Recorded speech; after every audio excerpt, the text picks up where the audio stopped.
Hello, this is Reflective Hour with Tammy Toney-Butler.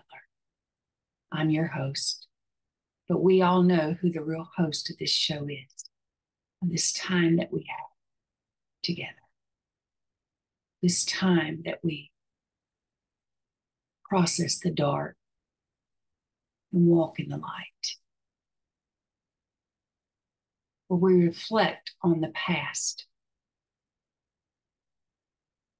and let it guide us towards the hope of the future.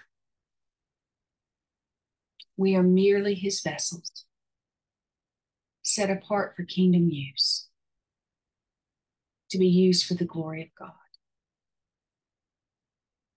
for his will to be done in and through us. That's why we are here,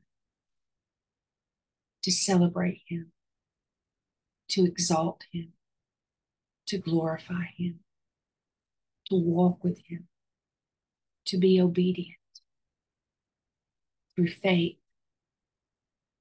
that total surrender. As we saw in the saints and individuals in Hebrews 11, a true book of faith, a true example of God working in and through us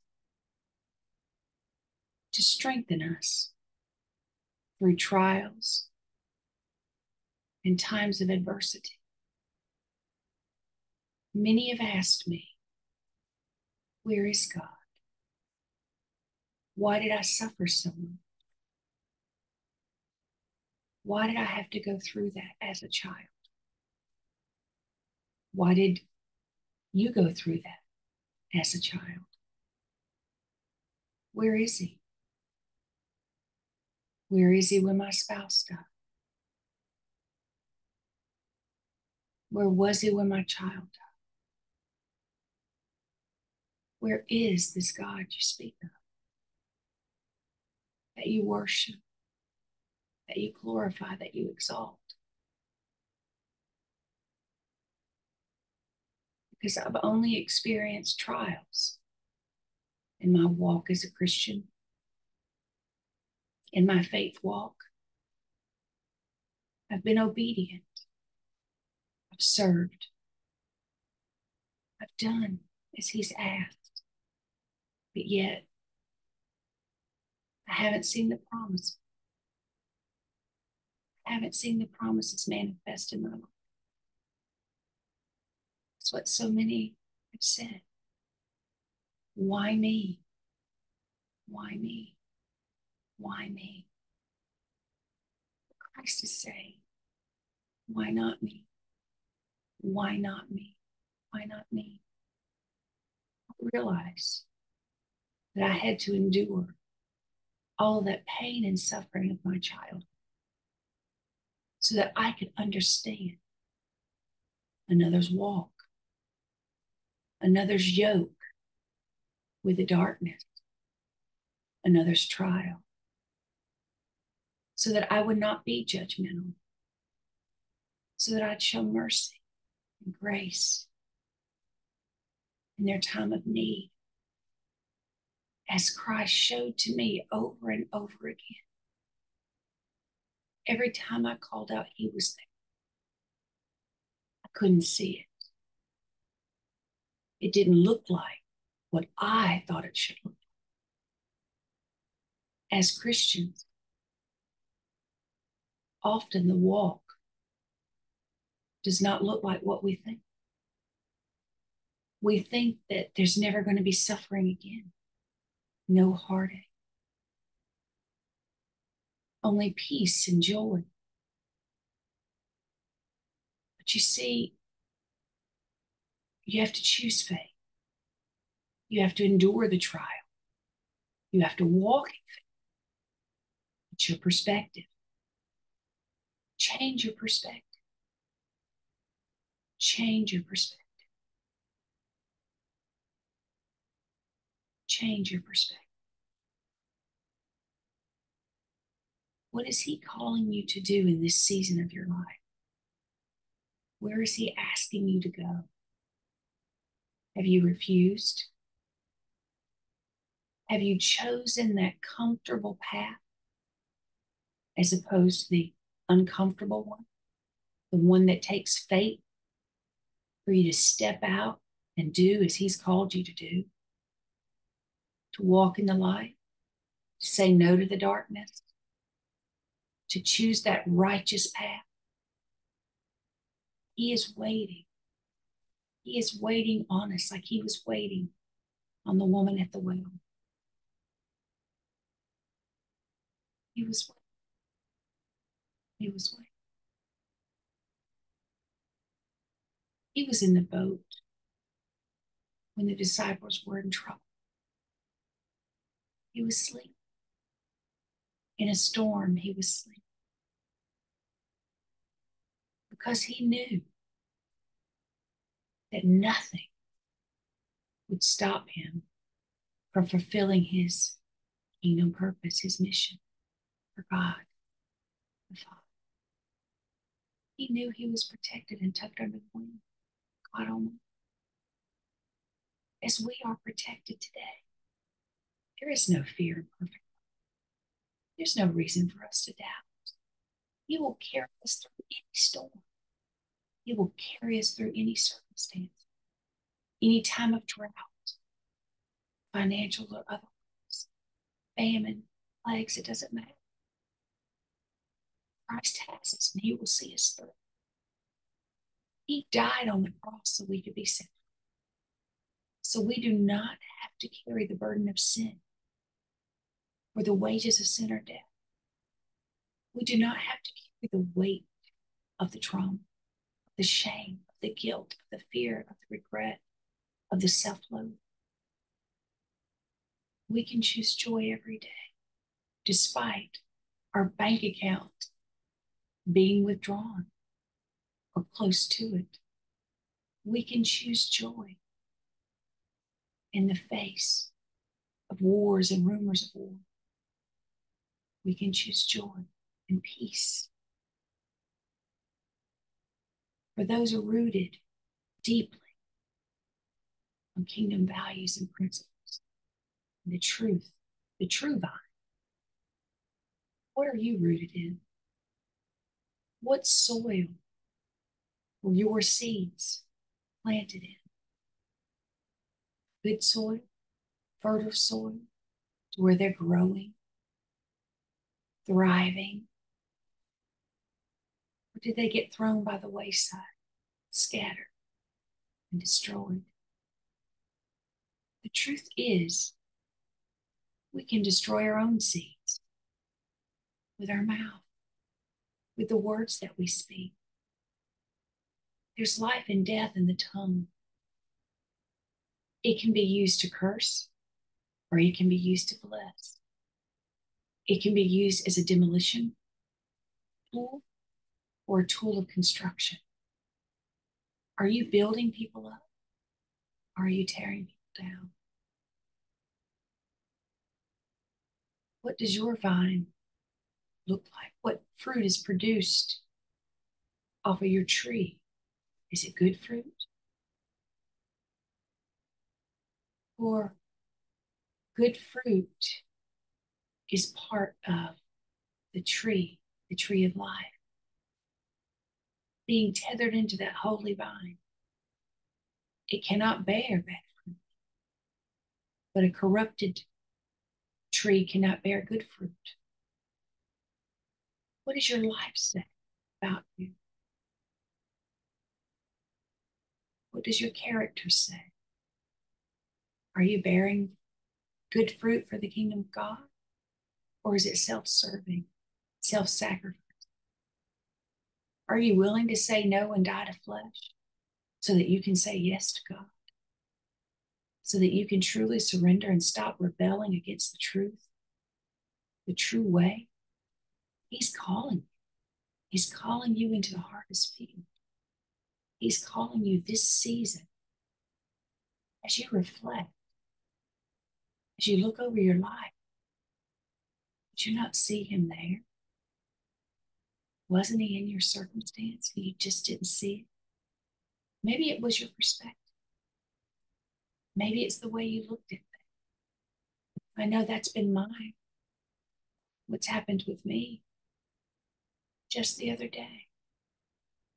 I was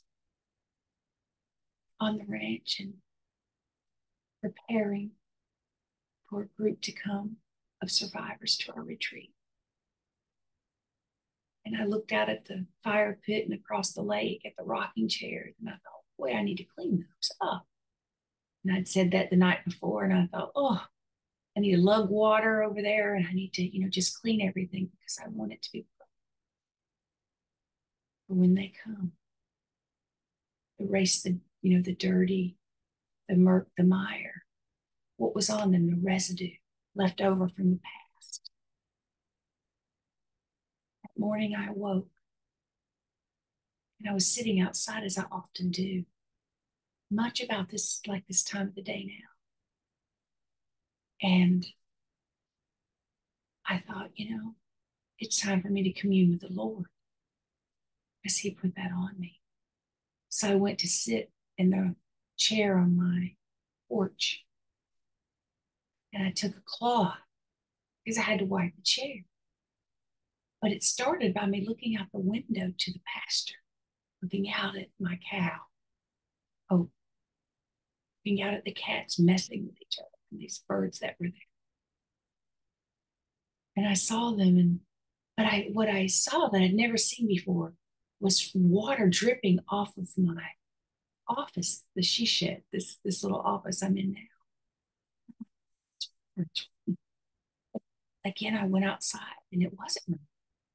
And it hit me. Oh, wow. The chair's full of water. That's dew. Wait a minute.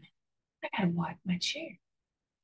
I wiped it so clean and there was water everywhere all over my chair. And I thought, it was easy. How many times have we chose the complicated path? Or tried to go do things the hard way instead of waiting on God's timing? How many times have we tried to force an outcome only to have catastrophic results? I was in the chair and then it hit me. Put your shoes on, your boots. God has supplied what you needed, just like He supplied manna in the wilderness. And so I went down to the water and I took a cloth and I wiped every chair clean. I had a small towel. And I was wiping each chair, cleaning off the dirt, the murk. And I was praising God and thanking Him because I'd never realized that He provided me water. And I didn't have to go and lug it and force it and kill my back and struggle. I just had to trust Him to provide what I needed. So I was overcome with emotion. I washed every chair. I made it down from the fire pit to the rocking chairs by the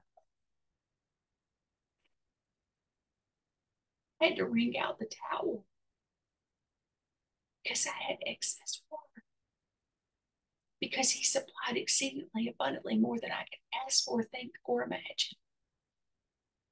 Yet, when I try to do it my own way and in my own strength, I face adversity and trials. And often I don't even see Him because my perspective needed to change. How many times did He supply the water I needed to wash the chairs? But I never took the time to go outside, to sit with Him, to commune with Him, to have Him whisper to me and show me that He had indeed provided what I needed. Rain in a time of drought, fresh water, wash everything clean. Often He provides what we need, sends us people in our life to speak life into us, to help us walk along that righteous path and get rid of the murk in the mind of our circumstances.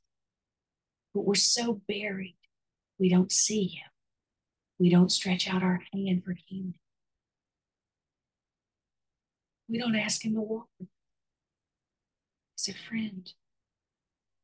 as a comforter, as a father, as an advocate, as a healer? Are you walking through a trial right now? Are you facing a terminal illness? Are you facing a financial drought in your circumstances? Are you facing a sick child, a sick loved one? Are you in bondage? Are you in an abusive marriage, a failed relationship? Are you a child on the street? We're all children of God. How do we see those on the street? Do we see them as God sees them? Do we see them as children of the light with their own set of circumstances? Can we brighten their day? Can we help them carry the weight of it all? That's what Christ did for me. He died on the cross so I could be set free, so I didn't have to carry the weight. He set me free, changed my perspective. And now I celebrate him in the small things, like the dew to help me wash the chairs, so I didn't have to kill my back like people. Sorry, Father, but I didn't see you like that before. You try to teach us in so many things. Walk with us, fellowship with us. You're such a good God. We fail to trust. We fail to walk in faith. Check out Hebrews 11 for the truth, for the vine,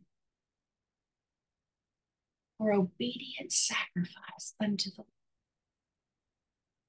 He's calling you to a time of obedient sacrifice. Are you willing to go? Are you willing to walk in faith? Are you willing to walk even though you can't see the promises yet? Are you willing to trust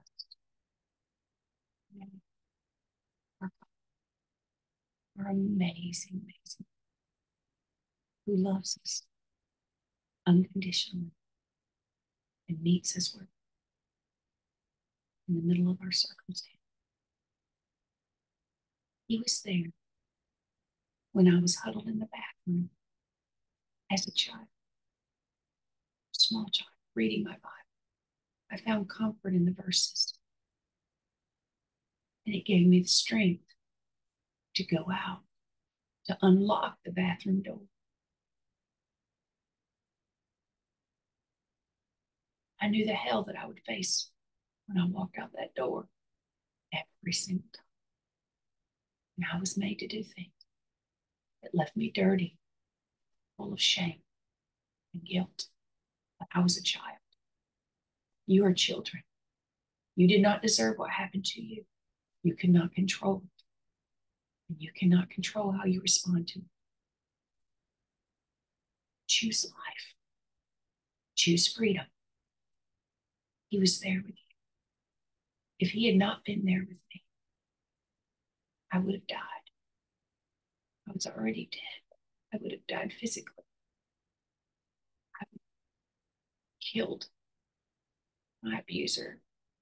I would have lost myself in drugs so many times. There were people that came to bring me food when I needed. Teachers that spoke into me, helped me carry the weight of it all. Men of faith, women of faith. There were different people that were there along my way. Sure, there were people that came to hurt me. There were many good people God had sent who followed, who obeyed. Are you the answer to something? Are you the miracle? If you don't go, if you don't help, how will they know that God loves them? That he meets them in the darkness? We're being called into the dark to shine the light. And you go. Are you ready?